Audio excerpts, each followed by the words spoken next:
الرضاعة الطبيعية. الرضاعة الطبيعية مفيدة جدا جدا لصحتك ولصحة الطفل.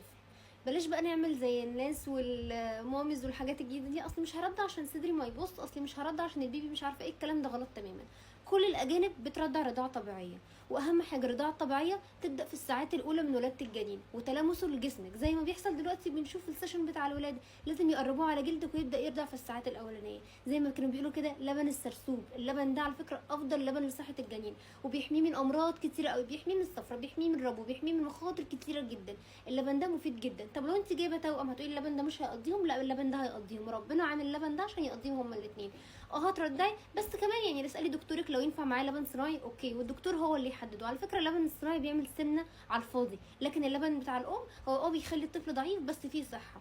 اللبن الصناعي اللبن الام مفيد جدا لحياه الطفل، بيحميه من كل حاجه. طب هرضع ازاي؟ اوعي تكوني في اي مكان والجو حر او انت حتى في البيت وعرقانه ومنظفه البيت تبداي تطلعي صدرك عشان تبداي ترضعي الطفل، ده ما ينفعش، انت هتجيبي له التهابات وامراض. طب هتعملي ايه؟ ابداي اغسلي صدرك بميه وصابون وجففيه كويس، بعد كده ابداي رضعي الطفل. مش انا اطلع صدري واطلع ارضع الطفل وخلاص، لا ما ينفعش. لو ما كنتيش جاهزه للموضوع ده يا ريت ما تقوميش بيه. ولو انت بره وعايزه تقومي بالموضوع ده يا ريت تجيبي ساتر الرضاعه معاكي، ودايما يبقى معاكي الوايبس والكحول عشان تمسحي ايدك وتمسحي صدرك قبل ما تبداي ترضعي الطفل. احنا عايزين نصلح له حاله مش نضره يا جماعه.